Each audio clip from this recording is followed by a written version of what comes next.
So today we're going to talk a little bit about proper worship. What went in the bulletin was church etiquette. All of that might sound a little bit formal or a little bit intimidating, but the goal of this presentation was, with Father Matthew being out of town, we thought it was an opportunity to have Theology 101 still. So we were talking to him about some ideas, and he thought it would be nice if we would kind of go through some of the things that if you grew up in the church, you might learn, might not, but you might be more likely to learn than if you were newer to the faith, because they're the kind of things that your mom would tell you, or your grandma would tell you, or somebody else's grandma would tell you in church, like, hey, don't do that, do this instead. So we're thinking about how we can talk about that topic, which is kind of a challenging topic. But first of all, I want to give a lot of thanks to Father Scavi, because our presentation here is loosely based on an article that she wrote some years ago for the parish newsletter. Some of you may remember that. That was before my time here. But a lot of this language we actually just pulled directly from her article. Some of it we adapted a little bit, added some things. Father Scavi is a great wealth of knowledge. If you don't know her, you should get to know her. She's in the bookstore a lot. So lots of thanks to her.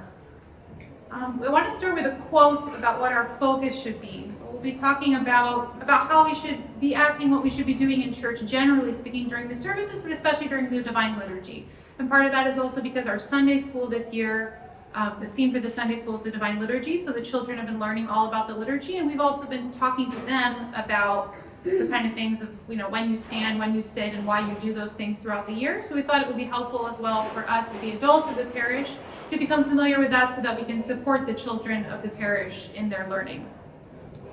This is a quote from a book, a wonderful book called Experiences During the Divine Liturgy by Father Stefanos Anagnosopoulos. And he says, we cannot imagine what actually takes place during the Divine Liturgy. What we experience will be based on our faith, our cleanliness, and above all, the gift of the grace of our holy God. When he's talking about cleanliness, of course, he's talking about interior, cleanliness of our soul. First and foremost, we need to have repentance, sorrow, and awareness of our own sinfulness. Thus, we shall not pay attention to the person standing next to us in terms of what they are wearing, how they are behaving, not even if they are crying, sighing, kneeling, making the sign of the cross 10 or 50 times.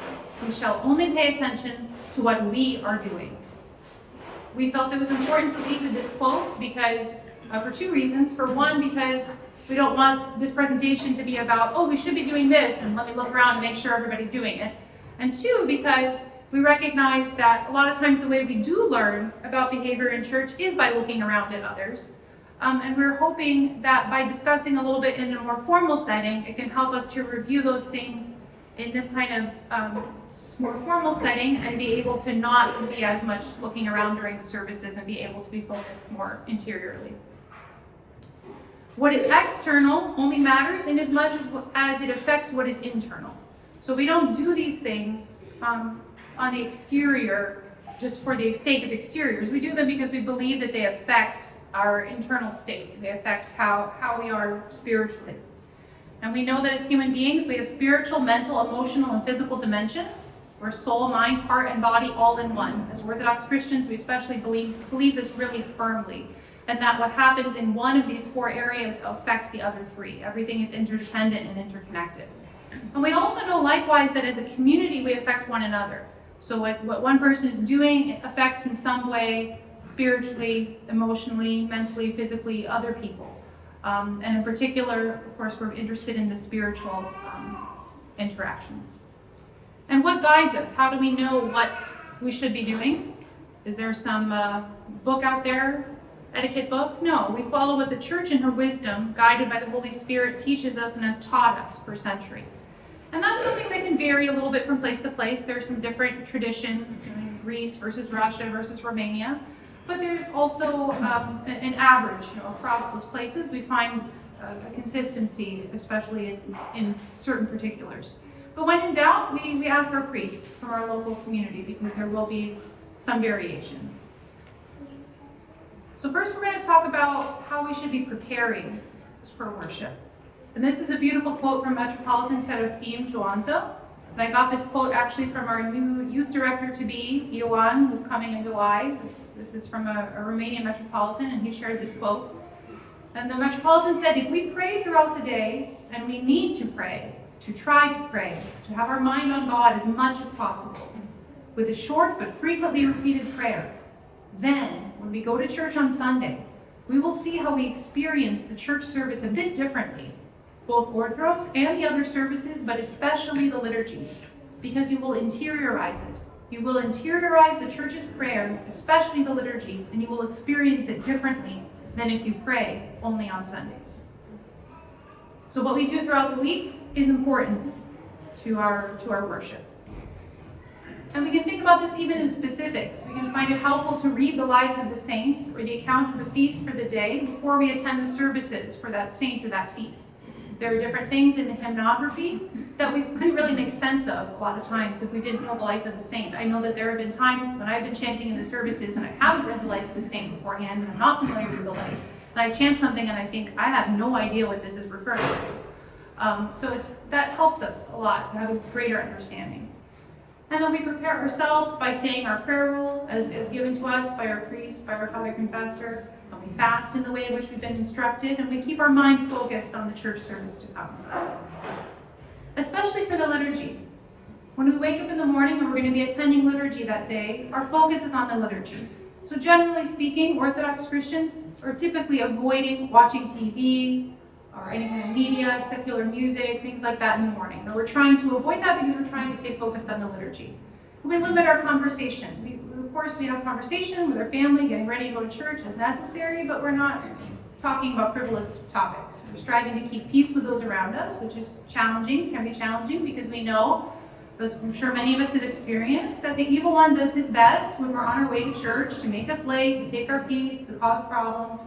But we ask God and His saints to help to keep us focused and to keep that peace.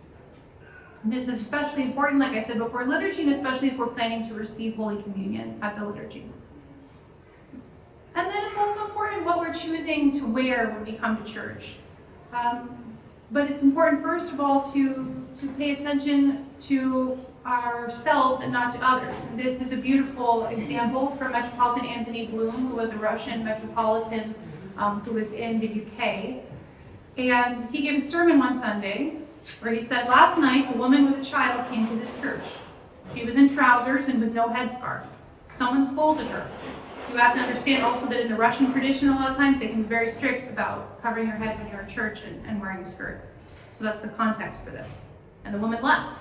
I do not know who did that, but I am commanding that person to pray for her and her child to the end of his days to God for their salvation. Because of you, she may never go to church again. And he turned around and he entered the altar. That was the end of the sermon.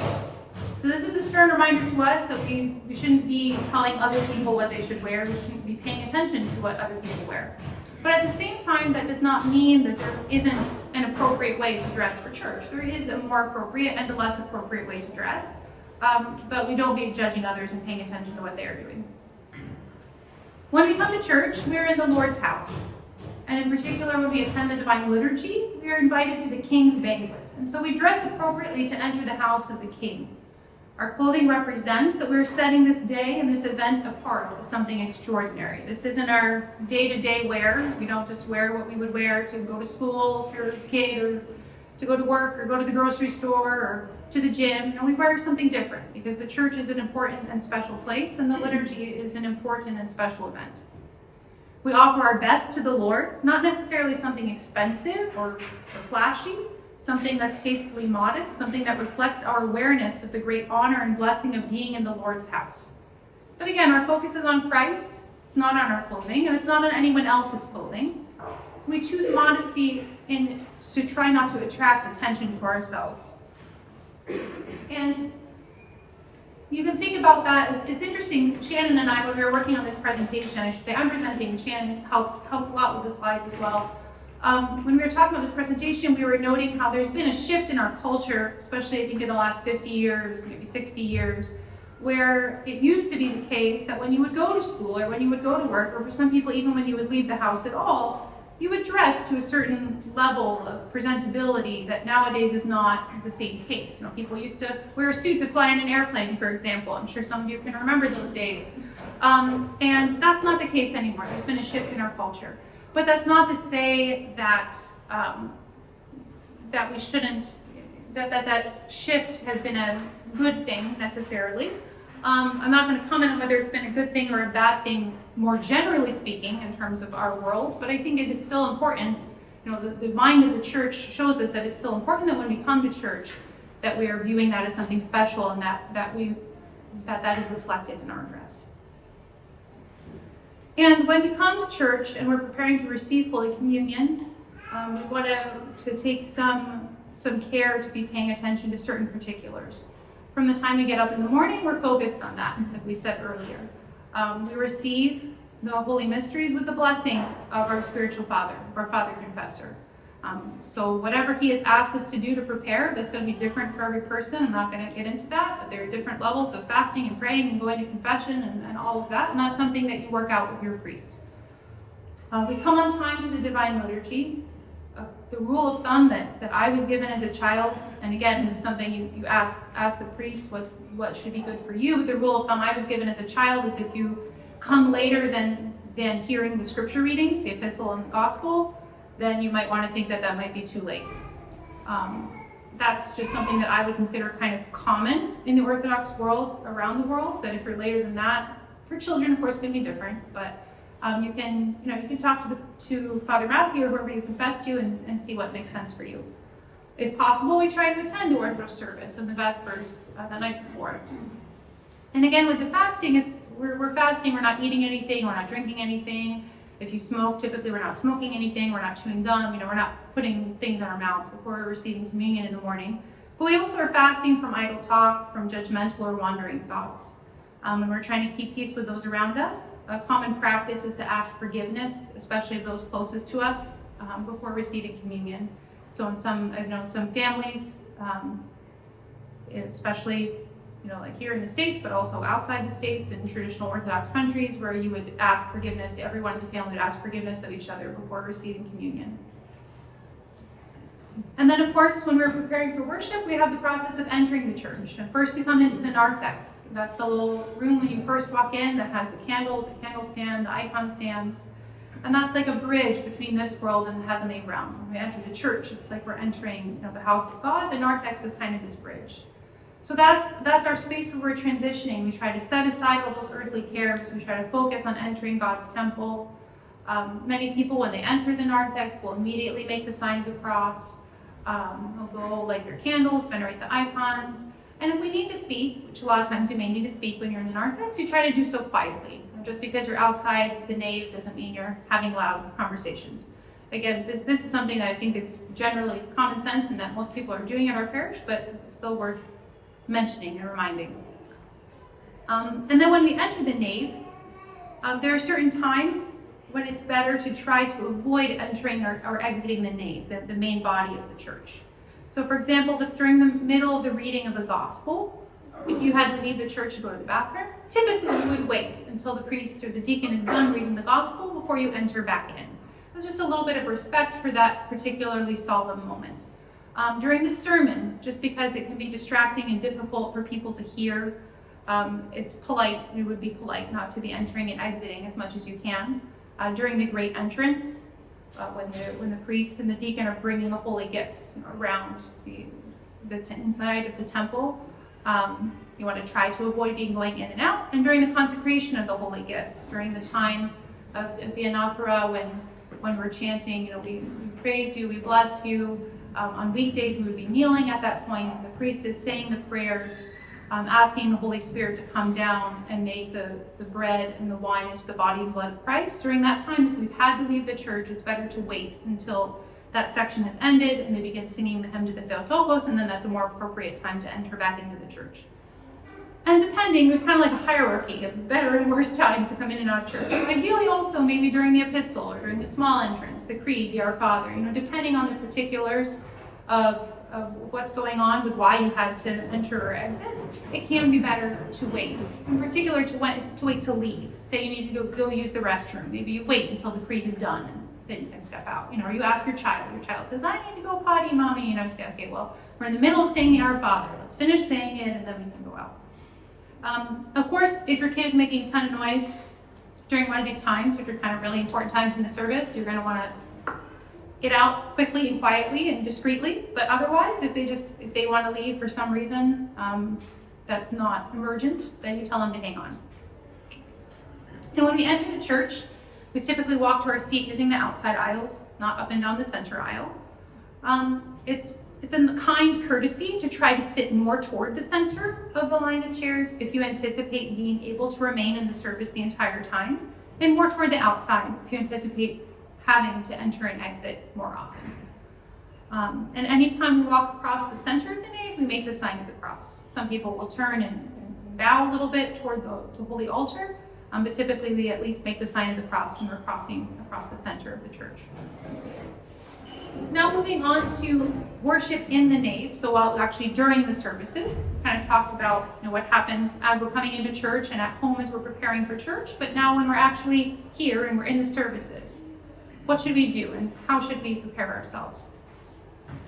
So this is another quote from Father Stefanos Anagnosopoulos from his book, talking about on the topic of how our souls and our hearts and our minds should be at this time. In particular with the Divine Liturgy, we are not mere spectators when there's a Divine Liturgy and we are in the church. We may be spectators when we are at a soccer match or when we stand in front of the television set. In the Divine Liturgy, we are by no means spectators. All of us not only liturgize, but we are being liturgized as well.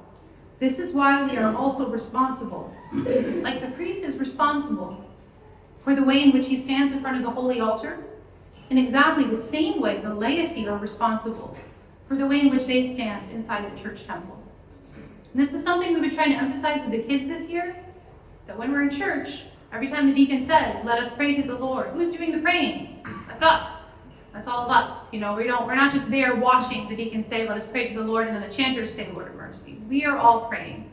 And when we're praying for the peace of above, and when we're praying for the travelers and for those who are sick, we should be having in our minds this kind of mental list, and we should be focused. And I say should because, I'm the first to be having wandering thoughts, thinking about, oh wait, am I ready for what I'm feeding my kids for lunch today? Did I remember whatever for school tomorrow, or whatever it is?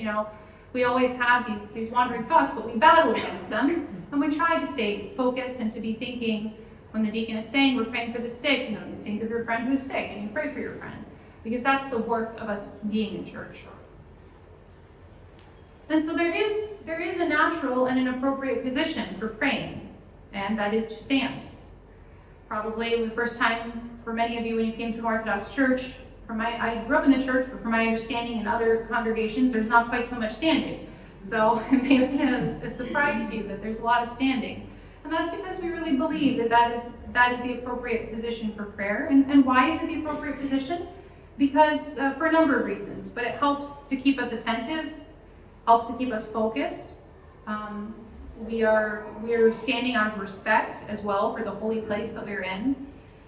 And on Sundays, because it's the day of resurrection, and also for the period between Pascha, Easter, and Pentecost, when we celebrate the resurrection, we stand exclusively. We don't ever kneel in the services. Now, if we need to sit, that's a separate topic, but standing and kneeling are kind of the prescribed modes of being in the church. Sitting is something we do out of concession for our weakness, because we're not strong enough to be standing and kneeling the whole time. And we get tired. And we remember that standing is an offering of ourselves out of love for God. And this is something we can help to teach our children too. Of course, our children who are younger, a lot of times they may need to sit more often. Many of us, for different reasons, will need to sit more often. When we get older, a lot of times we need to sit more often. But we try to remind our children and teach them that this is something that we're doing for God. And out of our love for God, not out of an obligation, not out of some kind of legalism, not out of some kind of ritualism. There's nothing, it's not like we're going to be saved somehow because we're standing. But that we know that our minds and our souls and our hearts, our bodies are all connected. So we believe that what we physically do with our bodies is important to us spiritually. I remember when I was a teenager, I read the Screwtape Letters. Of course, C.S. Lewis was not Orthodox, but he had a kind of lowercase o Orthodox way of thinking about a lot of things. And there's somewhere in the Screwtape Letters, maybe one of you remembers better than I do because I haven't read them since then, but there was something in there where he says, where the devil's like, oh, I got him to think that it's okay for him to pray however he wants. You can just lie down and pray, you can just recline and pray, whatever. And so even C.S. Lewis knew that it was important to be attentive, and that how you're holding your body physically is important to what you're doing when you're praying. So we're mindful that we have to be humble. If we need some rest, we sit for a while. When we sit, we try to sit attentively. We don't slouch, we don't cross our legs, and that's because those are considered more casual postures.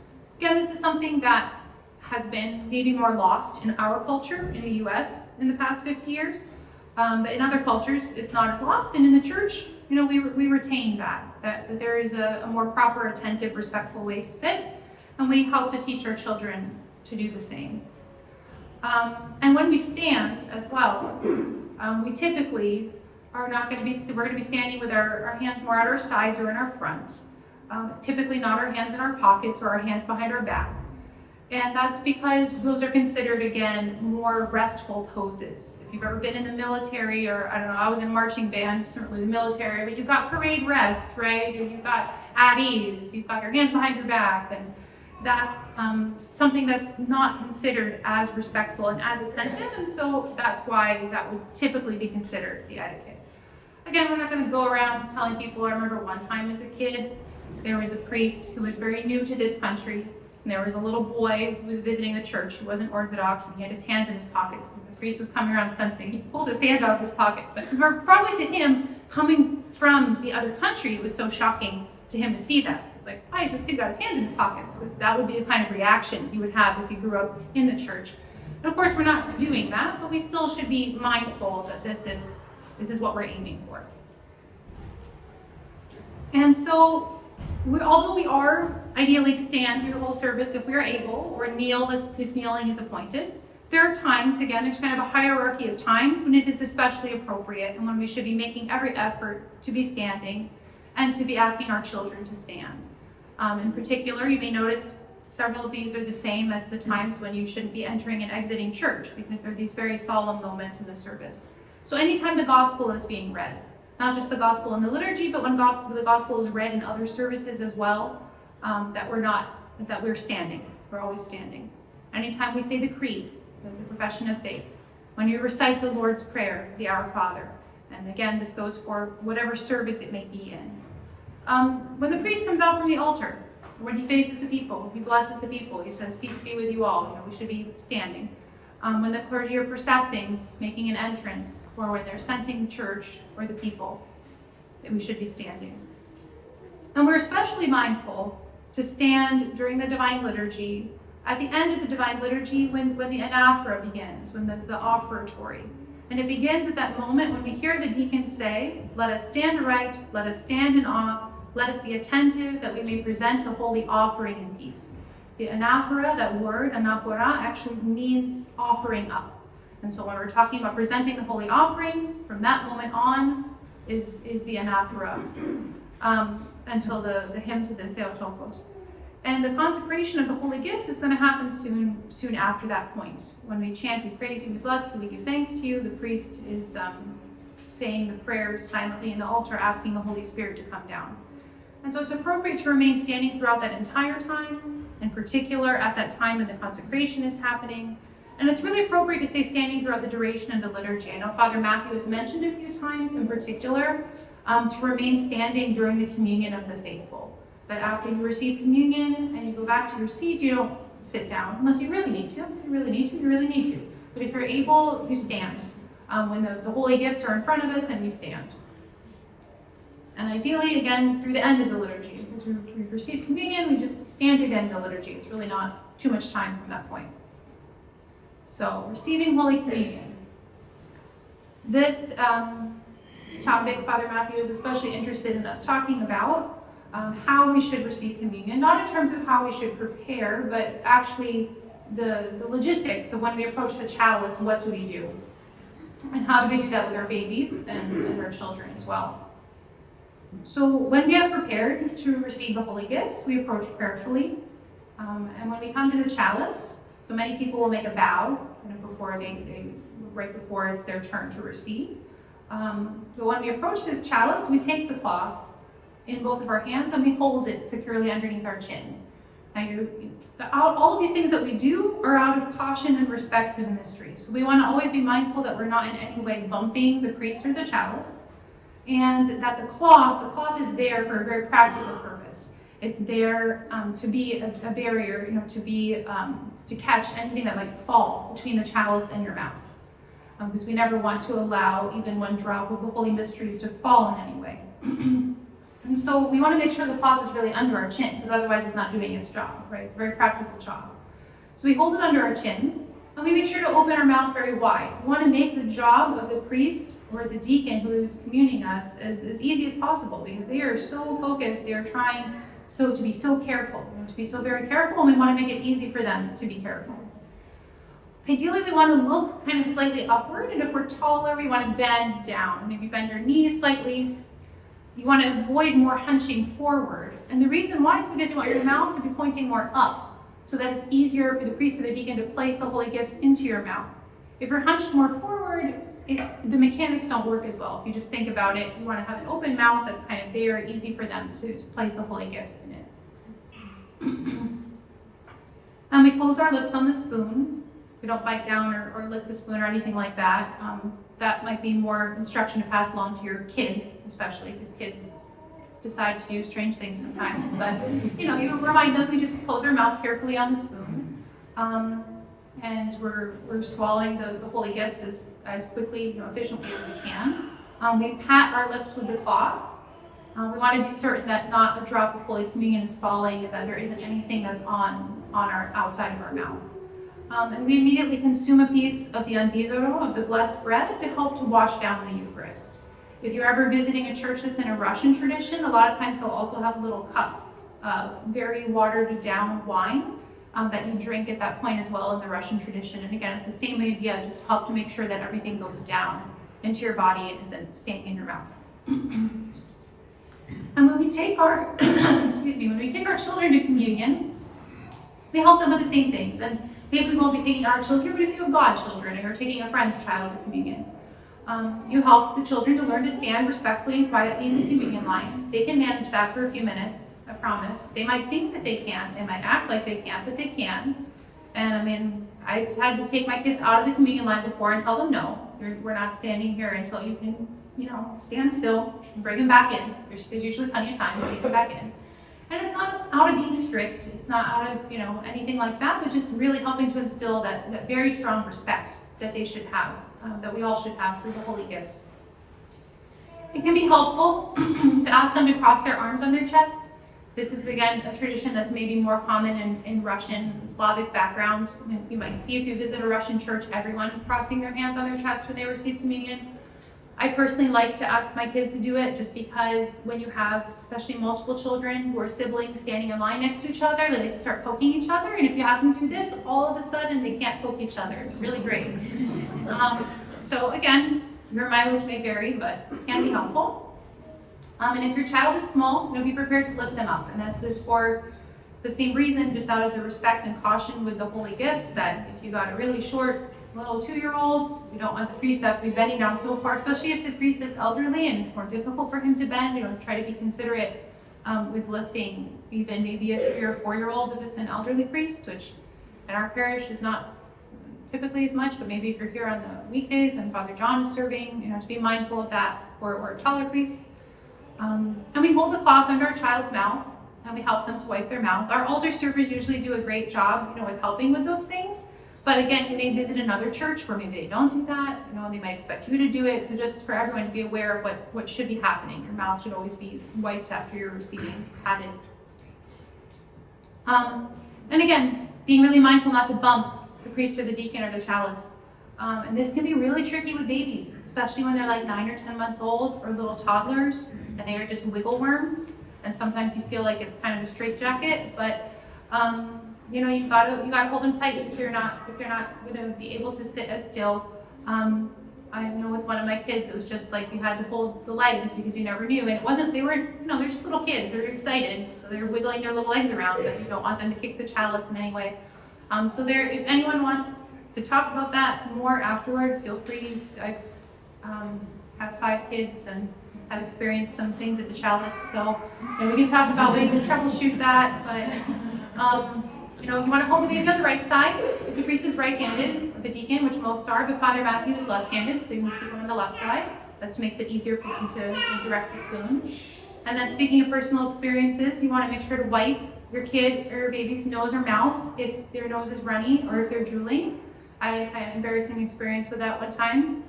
Because then, if you don't do that, then you go to wipe after communion, you're going to get snot or drool on the communion cloth, or it could potentially get onto the spoon as well. And on that note, when we come to church, forgot to mention this earlier, when we decide what we're going to wear, something else important is not to be wearing lipstick or chapstick. And the reason for that is a very practical reason, and it's because if we're venerating the icons, we don't want to be getting that lipstick or chapstick on the icons, and then especially if we're receiving communion, we don't want to chance getting lipstick or chapstick on the communion spoon or on the cloth. We want to always remember that the priest and the deacon need to consume everything that's left in the chalice at the end of the liturgy, and so we want to make sure that we're not getting anything that's foreign, going back into there off the spoon. So really make sure your kids' faces are clean. Make sure your own face is clean, not a lot of chapstick or lipstick, out of respect.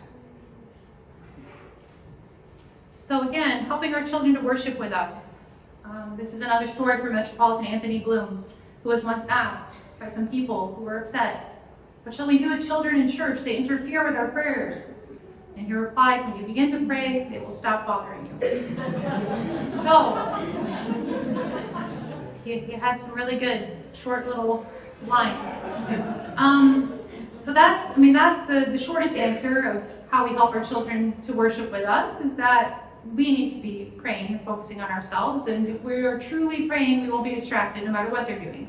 But there's a balance there, that you're not going to let your child scale the iconostases, and you're not going to let them run across the emblem, and you're not going to let them scream and shriek and whatever.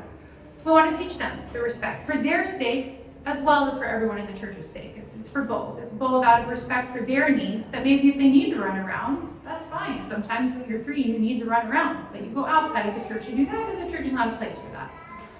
Just like if you would take them to a concert or ballet or that kind of thing, if you're being respectful of the place, you be respectful of the church as well. You want them to be comfortable in the church, but they need to learn the proper respect. And it's hard. It's very hard. But with children, we're not raising children, we're raising adults, which is kind of scary sometimes. But we want to play the long game, so to speak. Everything you're doing with your child is because you want them to learn to be engaged in the services as an adult. And so that means that ideally you want to be limiting activities that you're bringing into the church. In our parish culture is already very much that way, that there aren't a ton of toys or drawing or whatever going on in the church. And every person with children appreciates the fact that other people with children are not doing that, because we all know that as soon as one kid brings a toy into the church, all the kids in the church are going to be looking and want to play with the toy and not paying attention to what's going on. So there's a balance there. Sometimes they're a long service, maybe you need to do something to help. If you're there by yourself, you have multiple children, whatever it is. But again, the ideal goal is that we're teaching them how to be in the church, and we empathize with them and we say, hey, me as an adult, I get bored sometimes, or I get distracted, my thoughts wander, my legs get tired. I understand that it's difficult for you, it's difficult for me too. We're going to do this together. We're going to ask Christ to help us. We're going to try, and we're going to go outside when we need to. And we'll come back in, and we'll go back out, and we'll come back in.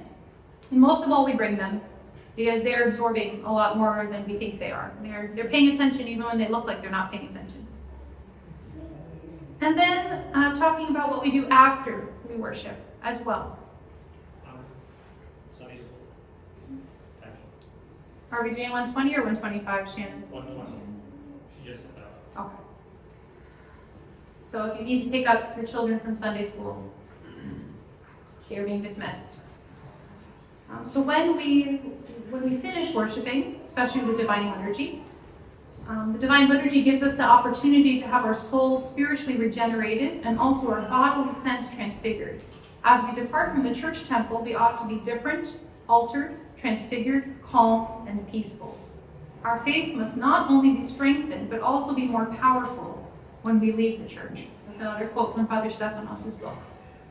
We chant after we receive communion, let our mouths be filled with your praise, O Lord, that all the day we may meditate upon your righteousness is the end of that hymn. So that's after we receive communion, we try to spend the rest of the day as peacefully as we can. But there also are practical considerations after receiving communion. When we consume our nave, we take the blessed bread, we try not to let any crumbs fall. Both because the bread is blessed itself, and also because the crumb falls from our mouth and we've just received communion, that crumb may have some of the holy mysteries on it. And so we want to be mindful of that. So if you have a child who took some blessed bread after communion, maybe they, pulled it out of their mouth or whatever kids do, and they drop it on the floor, you're going to want to make sure that that is eaten. And we prevent our babies and our small children from putting their hands in their mouths right after they receive, which sometimes with some kids can be hard when they're in that stage of wanting their hands in their mouths all the time. But right after they've received communion, we try to keep their hands down, again, just to make sure all the holy mysteries are consumed. And we, again, in the same vein, we don't give them a pacifier right after they're receiving.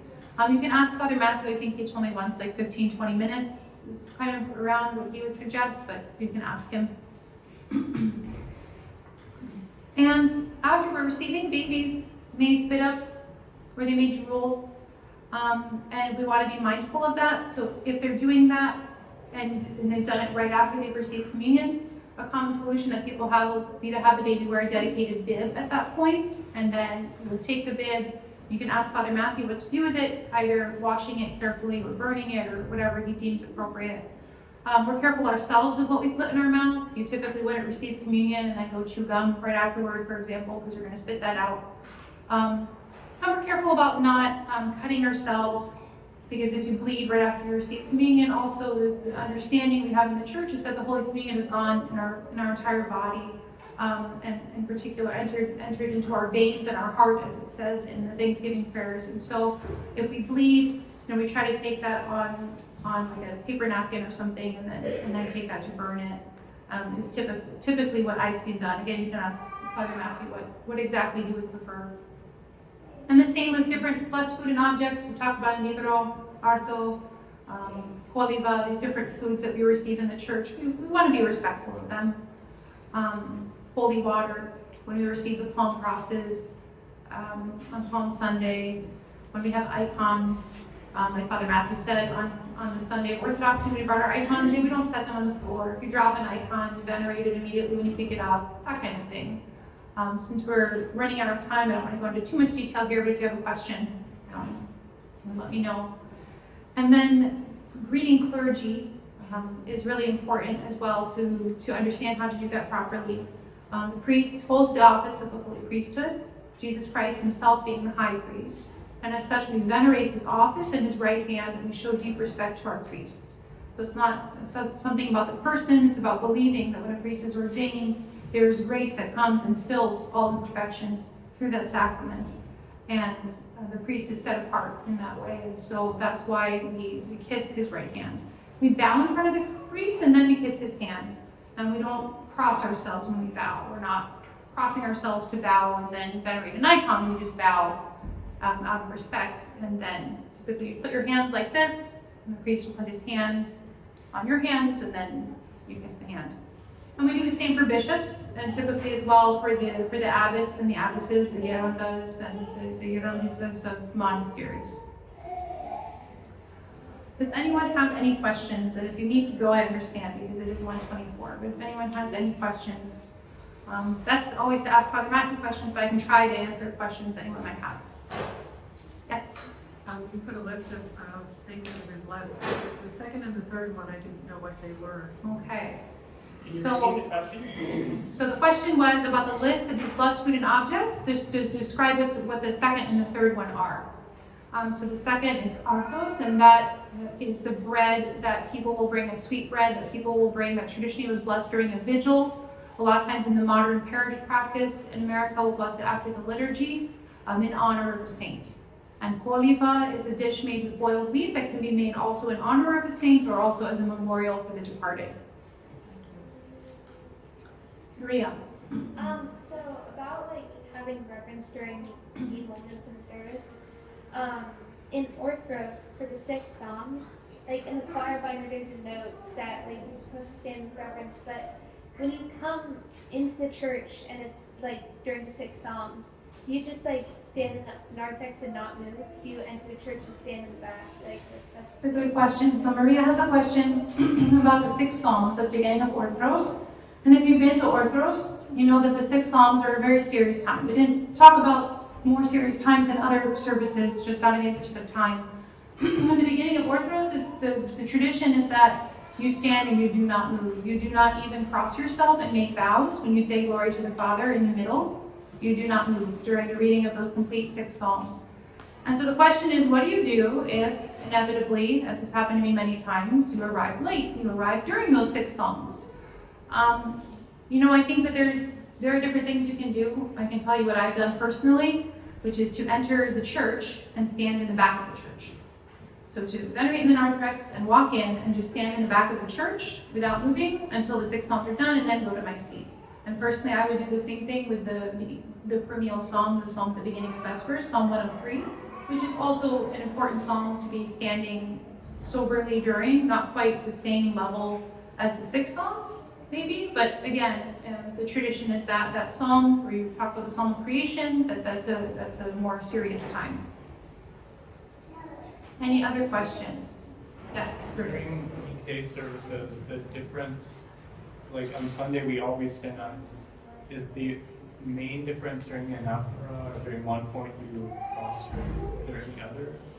So the question was about weekday services versus Sunday services. And on Sundays, as I said, we stand in church. We don't kneel on Sundays ever. Except this morning, see, because of the procession of the cross, there's some different traditions here. But typically when you say, we venerate your cross, O Master, you're making a prostration at that point, even though it's on Sunday. But typically Sundays, there's no kneeling or prostrating. But on weekdays, we do kneel. And usually that's just during the consecration. So as we're chanting, we praise thee, we bless thee. We're kneeling during that time while the priest is reading those prayers of the invocation. Any other questions? Yes, Taryn. Does the kneeling on Sundays, I've always been a little curious, does that usually extend to like your prayer book home as well? That's a good question. So yes, short answer is yes. I would assume so. The question, I'll repeat the question, was does the no kneeling extend to your prayer bowl at home as well? And yes. Typically, no kneeling on Sundays or prostrations on Sundays. Anybody else? Or should we wrap up? Yes. The thing projected on there, would there be a possibility of having those in the form of a handout in church or after it, so they can put out on the table? The question was about taking these slides and making them into some kind of handout to have available at the church, and that is something I can discuss with Father Matthew and see what he thinks. There's a video also that should be up on the church's website shortly. Yeah, this is being recorded, so it'll be uploaded at some point. Anything else? Melanie, Elizabeth? We may be about out of time, but I was simply wondering if you could run over times in Orthros, like the time in liturgy when you might stand back or like give an extra. Well, like we said, the 6 Psalms, of course, the reading of the Gospel, if there is a Gospel. What else would you say, Robert? Doxology. Doxology, yeah. And that's even if it's a weekday Orthros, with just a small doxology, it is appropriate to stand back. Yeah, we always stand during the Doxology. A little bit different, Mass versus liturgy. During liturgy, it is, there's no point when it's really appropriate to sit, although we do sometimes sit for our bodily weakness. During Orthros, there are longer reading of the Psalms at certain points, where it is actually in the older tradition. These are times when we sit and listen to the Psalms and kind of contemplate them. But otherwise in Orthros, yeah, the times that we definitely make sure that they are standing are the 6 Psalms at the beginning, the Gospel if there is one, and then during the doxology, yes. Yes, sorry, very good point. Yes, during the, and in fact, actually from the Synexarium is usually the appropriate time to stand up. which we do a lot of places here. So, but yes, we would stand up at the sanitarium, which we commemorate the saint for the day. And then definitely during the night, so more honorable the chairman. In fact, that is a time when not only standing, but standing out away from our seats if we have to seat down. So we actually stand down out of respect for the Theotokos and to honor her. And that's kind of covered when we said any time of clergy or sensing as well. And then the same with Vespers, that there are actually appropriate times to sit in Vespers, so to speak. Liturgy, we again really should be standing as much as we're able the whole time. Here. Where do the Thanksgiving prayers rank on the appropriateness of standing? The Thanksgiving prayers after Holy Communion. So I think it's appropriate to be standing. Father Matthews actually mentioned that. I don't know if it was last Sunday or the week before, but he actually invited everyone to stand up. And this is the full tradition of the church is that if you are preparing to receive communion, there is a prayer, there are sets of prayers that the church appoints, and you can of course discuss with your priest, but it is appropriate to be standing while reading those prayers. And it is similarly, it is appropriate to stand, it is proper to stand during the Thanksgiving prayers afterward. I remember when I was living in the monastery, and one time after communion, I was sitting down near them, and the abbot, who had just finished doing the liturgy, he came out and he came over to me and said, "What are you doing? Did you receive Holy Communion? Stand up." So this was something that was serious enough to him that he actually called it out. Maria? During the sermon, is that also like considered just as much part of the liturgy? Because I always thought of it as like kind of a break, but like what would be appropriate? It's a good question. I've seen different things. In some traditions, people stand during the sermon in our parish, and in many parishes, people sit, and I think it's fine to sit during the sermon. Okay. Yes. Is the same true for the epistle reading? Because it seems that everyone sits. The epistle, again, there are a variety of thoughts on that, but the tradition in our parish is to sit. Yes. Is there something printed or online that has like an order of service for people who just don't know what's going on? Well, there are liturgy books in the back that you can use. Sorry, the question was about following the order of the services when you don't know what's going on. Often the wording is different. Okay. Do you find the wording to be different during the liturgy? Not so much the liturgy Okay. as Orthros and Vespers. We've recently made some switches in translations, and I don't know, maybe Elizabeth knows if there are going to be booklets or I not. can tell you, never had a book for Orthros that lined up with what we did that was handed out. Never. Over time, you will internalize the order of things. I can also tell you that, if you're okay with some variations in translation, there are plenty of resources to follow along with, like the digital can't stand. And I can also tell you that we will gradually build up our resources over time, but it takes time to assemble them. But, yeah. And we can talk about that for another one. Yeah. Okay. I can also tell you that you can ask many people, including any choir member, and they can help you with Yes, that. people are always happy to help. Yeah. So let us know. It is 1:35, so we're probably ready to wrap up. If you have more questions, happy to answer them later, or you please always, of course, go to Father Matthew, and he is happy to help with any of this. So thank you. Thank you.